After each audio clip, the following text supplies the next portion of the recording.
بسم اللہ الرحمن الرحیم۔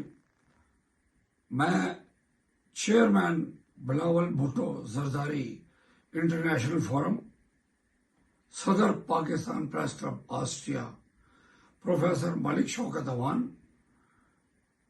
14 اگست یوم آزادی کے توسط سے پاکستان کے لیے ایک خصوصی پیغام دے رہا ہوں۔ میرا پیغام یہ ہے کہ ہم نے لاکھوں قربانیاں دے کر پاکستان کی آزادی کو ممکن بنایا۔ اللہ کا شکر ہے کہ ہم ایک آزاد قوم کی حیثیت سے اپنے مملکت خدا داد میں زندگی بسر کر رہے ہیں، لیکن اس کے ساتھ ساتھ آزادی کا ایک اور مرحلہ بھی ہے جو پاکستان کو ترقی اور خوشحالی کے طرف گامزن کر سکتا ہے، اور وہ ہے ہماری معاشی تعمیر و ترقی۔ میں سمجھتا ہوں آج پاکستان کے لیے وقت کی ایک عام ضرورت یہ ہے کہ پاکستان ایک چارٹر آف اکانومی کر کے آگے بڑھے۔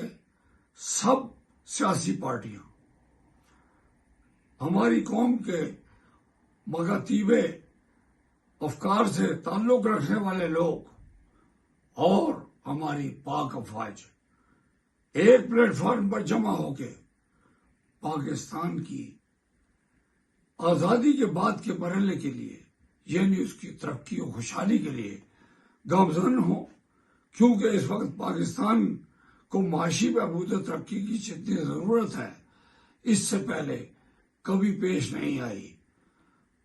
ابھی ہمیں یہ چاہیے کہ ہم یہ سیاسی جو مہازارائی ہے اس سے گریز کریں اور نیشنل سیکورٹی اداروں کے بارے میں ہرزہ سرائی سے باز آ جائیں، کیونکہ اس طرح کے طرز عمل سے ہم کسی طور بھی پاکستان کی کوئی خدمت نہیں کر رہے۔ میں سمجھتا ہوں نیشنل سیکورٹی کے ادارے اور پاک افواج جب تک پاکستان کے ساتھ کھڑی ہے، پاکستان قائم و دائم ہے۔ پاکستان معاشی، سیاسی اور معاشرتی طور پر ترقی و خوشحالی کی منازل طے کر رہا ہے۔ ہماری افواج نے انڈیا کے ساتھ 2 عظیم جنگیں لڑ کے پاکستان کو محفوظ کیا۔ آج بھی وہ پاکستان کے ہر محاذ پر، چاہے وہ نیشنل کلیمٹیز ہوں، قدرتی آفات ہوں یا کوئی دیگر محاذ ہو، وہ سینہ سپر ہو کر پاکستان کو تحفظ فراہم کر رہی ہیں۔ ہمیں اپنی پاک افواج کا مشکور ہونا چاہیے۔